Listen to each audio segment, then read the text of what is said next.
Oke, selamat siang, selamat datang kembali kawan-kawan di channel gua TTR TV, yaitu channel yang membahas tentang tutorial, tips dan review maupun dokumentasi dan unboxing.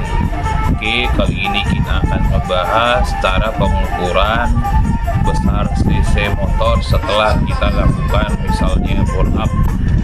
Nah, ini gua punya blok bit K44. Nah, ini nanti kita akan praktekin cara pengukuran berapa besar cc-nya setelah kita melakukan ball up atau penggantian piston ke ukuran yang lebih besar. Nah, ini mungkin ilmunya berguna bagi teman-teman pemula yang ingin belajar, ingin mengetahui besar cc sepeda motornya setelah melakukan ball up atau penggantian piston dengan ukuran yang lebih besar dari standarnya.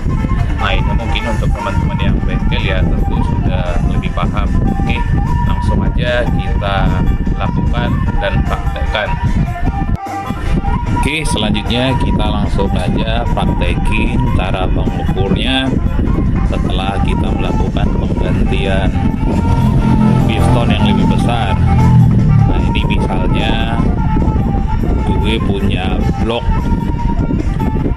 Scoopy atau Beat FI ESP yang udah starter halus yang kodenya K44. Nah, ini hanya contoh aja ya teman-teman.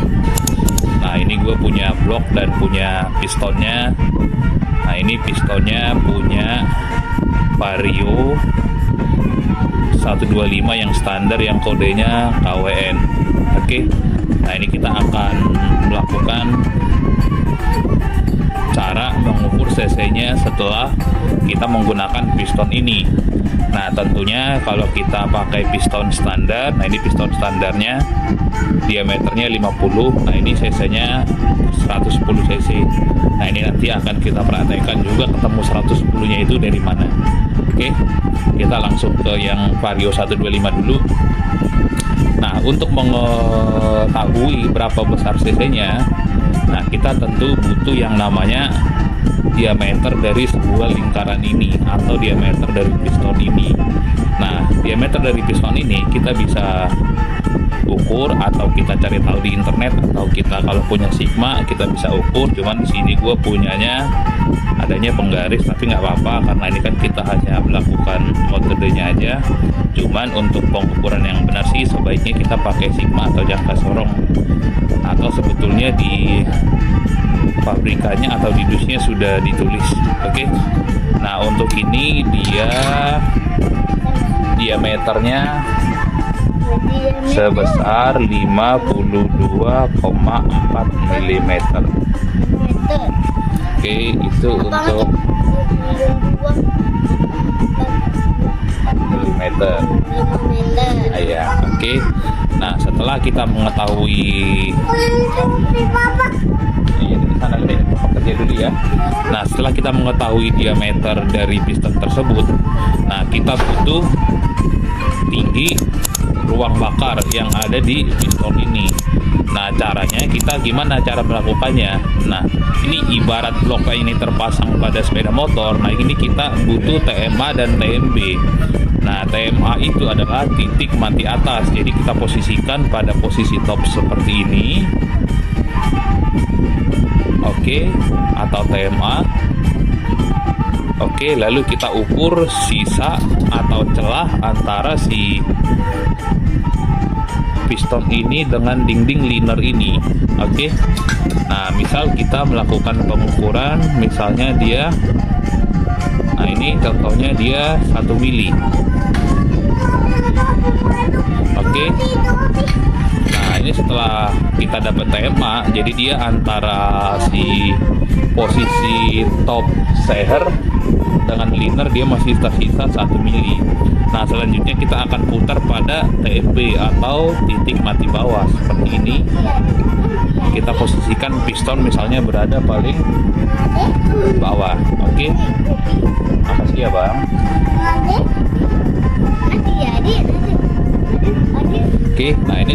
kita lakukan posisi paling bawah. Misalnya ada pada 56 mm. Nah, ini kita coba cek sekali lagi. Nah, ini kurang lebih sekitar 56 mm. Nah, artinya si gerak piston ini dari TMB ke TMA dia sebesar atau setinggi 56 dikurang tadi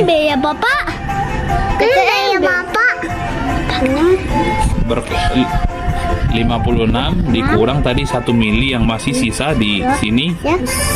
Artinya dia panjang langkahnya tinggi 55 mm. Gimana cara membikin? Ya, oke, sebentar ya teman-teman. Ini pasukan bodrek pada mengganggu nih, pasukan bodrek. Videonya adik. Nah, oke. Nah, ini tunggu anak kondisif dulu baru kita lanjut.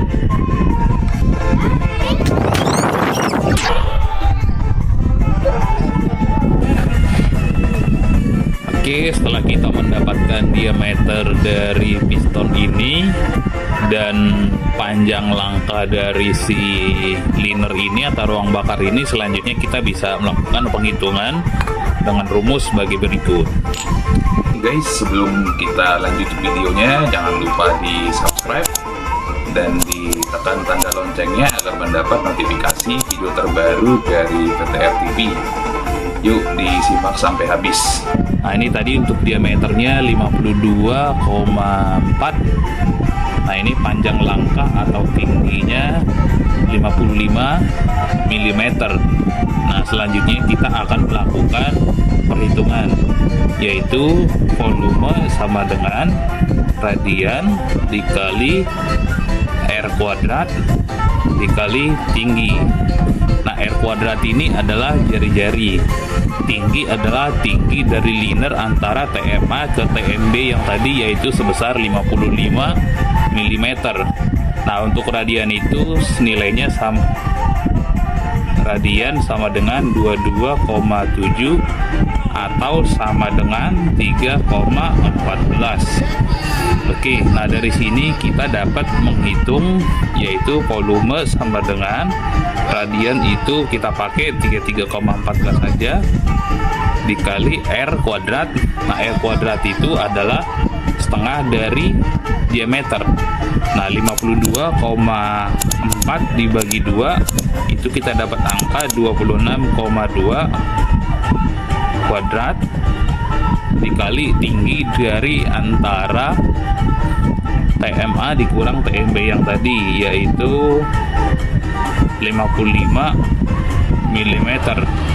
Nah, ini kita dapat sama dengan 3,14 dikali 26,2 kuadrat atau 26,2 dikali 26,2. Nah, ini dapat 6,44 dikali 55.